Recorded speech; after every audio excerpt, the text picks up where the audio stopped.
Yes, welcome to this session on a simplified presentation. How we are going to discuss an overview of what we call the emerging technologies which are driving sustainability and how we can develop for the future growth. Just an overview, you can say a global sustainability challenge requires innovative technological solutions which aim to reduce environmental footprint and at the same time supporting the economic growth. So this presentation will discuss various or multiple sectors that are emerging, and also they are helping us to potentially reduce emissions and also offer us economic growth. Emerging technologies may represent a paradigm shift. Actually, it's a change on how we produce our energy, on how we manage our resources, at the same time how we design our economies to counter check the resilience in terms of the society's needs, and also how we control the pollution across the sectors. In these technologies, we are going to look at some various key technologies which are emerging. The first is what we call the green hydrogen energy. Green hydrogen energy can be produced from renewable energy like solar, like wind, even geothermal. These are some of areas which we will instead of us depending on fossil fuel, which is maybe depleting at the same time, may be causing a lot of chaos in most of the African countries. So if we depend on solar and wind, this one will help us to power industries, at the same time transport, or also reduce what you call the carbon emissions. Number two, we can look at what we call the carbon capture and utilization and storage, where various advancement technologies that are used to trap the carbon dioxide or CO2 from our power plants, from the environment, like maybe planting trees. Now, globally, you are seeing people are looking at greening the world. People are planting a lot of trees. People are designing algae systems that are capturing air from CO2 from air and also emitting oxygen. So the captured carbon can be used to develop or for fuel purposes or for plastic, or it can be stored underground to prevent the carbon emissions or affect the world. At the same time, people are now venturing into the next generation of solar and wind power that are more stronger, steadier, and also safer, like floating offshores, maybe developing powerful solar cells which has high efficiency and also a lower cost. So these are some of the things now the world is changing so that they can supplement what is causing carbon emissions. Next is we can look at what we call the smart grids and energy storage, where people are now using AI to determine the balance between the supply and demand in terms of the smart grids in energy demand. So these some of the cells, maybe they're able now to develop cells or technologies which can hold power for longer time, which is more safer and cheaper for the purpose of renewable energy. And we are seeing now the world is changing to electric vehicles, where we are using even batteries to power vehicles which can go over 400 kilometers. So this is a technology which is emerging in terms of reducing the carbon emissions, and this is a renewable energy. We can look at what we call the circular economy innovations, where people are now using the biodegradable materials which can decompose fast, and also they're using the robotics or robots to help in waste management and sorting, where this one will help to balance the company's economy of scale, where those materials can be used as a source of income, maybe burning them, generating heat, generating steam, powering to houses. So these are some of the areas which are now coming up, where manufacturing companies are using a strategy to help them recycle their materials.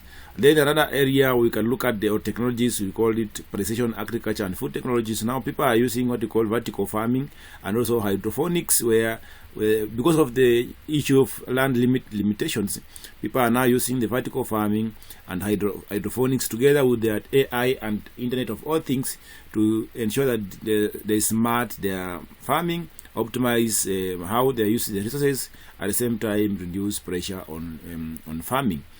Then another area we can look at is what we call water sustainability technologies.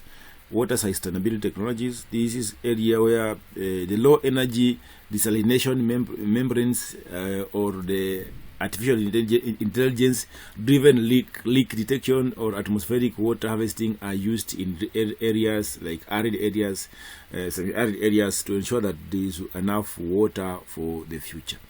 Then we can also use what we call sustainable mobility and transport sector. These are some of the technologies which are emerging, where people are now using electric vehicles for the purpose of which has the high, what we call the fast charging, even in shipping with ammonia or hydrogen, or urban air mobility with renewable energy. So people are now advancing their technologies across the transport sector, so that they're able to ensure that it is sustainable. If we depend much on only fossil fuel, and the economic balance will be realized. So we are now coming into the e-transport, and now in Kenya people are venturing into the e-transport systems. We also have AI for the purpose of developing or optimizing energy production, where we do you do analysis, then this system can help us to forecast the future climates, the forecast the change in climate patterns, forecast how the weather may be changing, so that they are able to design systems which are sustainable in terms of the change in supply chain. The last technology is also which is advancing, or which is emerging, is what we call biotechnology and systematic biology. People are now using the engineered microbes for biofuels. People are using biodegradable plastics and pollution cleanup mechanisms. People are using a system which can genetically modify patterns or modify the material for the purpose of ensuring there is climate resilient crops. Even there are various crops which are now resilient to the environment. So these are some of the technologies which are advancing, which you need to understand how it may affect the economies of scale. Then just a summary of some of the key projects for our countries which are developing, like let's say like our country Kenya, where we are now venturing into some of these projects, prioritizing them for the purpose of building sustainable infrastructure and economies. Most of these developing countries are now looking at the energy and the power projects. So if you're coming up to develop a company, to register a company, to establish a company, maybe for the purpose of manufacturing, production or service industry, these are some of the key areas you need to look at how you're going to help these countries which are developing. Number one is what we call the energy and power projects. So look at the system you can venture into large-scale energy, renewable energies like solar, wind, hydro, and geothermal, like some of the off-grid solar mean grids for the purpose of supply electricity to rural areas, developing green hydrogen projects for the future energy exports, developing energy storage and smart grids to stabilize what we call our renewable supply. So these are some of the key projects. You can start your company, or you can start now developing projects across this. Another sector that is coming up, or emerging projects coming up, that is so of high demand, is what we call transport and infrastructure, where now people are, even many of the developed countries are developing high-speed or electric rail systems for the purpose of ensuring there is connectivity between city to city or rural to city. There's also what we call the mass rapid transit systems, BRT, bus transit systems, or bus rapid transit systems like metro, electric buses. Metro is normally underground electric buses which are used to congest or to decongest the cities. So these are some of the areas you can develop your project in. Also, there's aspect of developing high-end highways, ports and airports, developing high-end ports and airports, at the same time ensuring that our airports are competitively positioned to counter check the increased demand. We have what we call electric mobility and infrastructure. I think this is now common. This has been taken well more people are now using this infrastructure or development to do what we call e-vehicles, electric vehicles, manufacturing, and also charging stations. And this now has taken shape in our country, Kenya, and across the world. We have what we call another project you can venture in is what we call water and sanitation projects, building dams like recently Ethiopia had done its mega dam. We have water and sanitation projects where this is an example like Ethiopia had built its mega dam for the purpose of controlling water and serving water for irrigation and also hydrogen power generations. So these are some of the key areas people, countries are investing in. We have also what we call smart irrigation systems, and this is very common in many countries. People are developing systems that are there to help the society in terms of irrigation and also in terms of offering a balanced food supply. Then we can also develop what we call low-cost desalination plants in arid areas, which is used to do purify water from because waters in arid areas are normally salty, so they are using this one to purify water for the purpose of giving fresh water to the society. Then it's also what we call urban water recycling systems and also sewage treatment plants. This is common for the purpose of ensuring there is you recycle the waste and also prevent wastage. Then there is another area you can also venture in is what we call agriculture and food security. So these are some of the key projects I'm giving you so that you can look at if you are developing a project like a student, if you are developing a company, you want to venture into project-based or company-based. In Africa, you can look at energy and power projects. You can look at transport and infrastructure. You can look at water and sanitation projects. You can look at agriculture and food security. These are some of the emerging projects you can rely on. They will never they will never diminish because it is some of these things are coming up to ensure that you balance the world or to sustain the world in terms of greener solutions. Lastly is on agriculture and food security, looking at the industrial processing plants, building hubs for the purpose of processing food to add value to the crops. Maybe crops which are fast perishable, you can develop systems to ensure that you process them and then you keep them for the purpose of future use.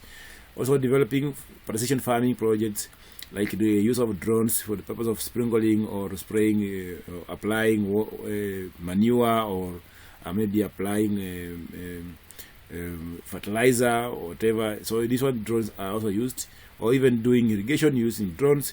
You can also develop Internet of Things for the purpose of optimizing the yield, detecting any deficiency from the crop or from the soil or from the water. All these are aimed at ensuring there is sustainable in the near future. So this one requires a strategic implementation where you need to look at foundational infrastructure, things like energy, water, and transport. These are the foundational infrastructure that will help you to move from one advanced digital system to next digital systems. At the same time, you can do what you call public-private partnership without many ado. When I say many ado, mean you prevent those things of corruption. If you do a good public and private partnership, well, it will help the society to grow. That is some of the key projects you can look at. Lastly is about the impacts and benefits. So when you adopt these systems, yes, it may have the benefit or it may have the different disadvantages. So let's look at some of the benefits.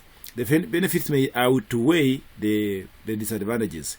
So normally, if you're looking at these emerging technologies, which are sustainable and which you need to use to drive the economy, one, economic benefit will outweigh the rest above 85% because renewable energy is there, and it also reduces the energy cost. It may help you to create jobs at the same time. It may help you to create more energy for the purpose of even exporting to other countries, and also it will help you to increase the economic resilience. That is the benefit of emerging technologies. Number two, it has a 40% environmental benefit. Why? Because there is water efficiency improvement. It will help to improve water. It will reduce greenhouse greenhouse gas emissions. It will improve our air, it will improve our water quality, and then it will also conserve our natural resources, at the same time enhance biodiversity. It has what we call 60% reduced carbon emissions, where the social benefit will be seen in terms of the improved public health, in terms of the energy access for all, in terms of the food security, in terms of sustainability or sustainable urbanization, and also climate resilience for vulnerable communities. So this is the benefit of and the impact of emerging technologies. The only way for you to succeed in this is you need to coordinate, you need to implement, you need to work with the teams across maybe government, private sectors, research centers, and even the communities. And then you develop a clear policy framework, a clear investment plan in terms of the research and development, R&D. You capacity build your team. Then you ensure that you have international cooperation that are essential components for the purpose of sustaining transition. So this is the key pathway when you want to implement what we call emerging technologies for driving sustainability. Thank you and have a lovely day.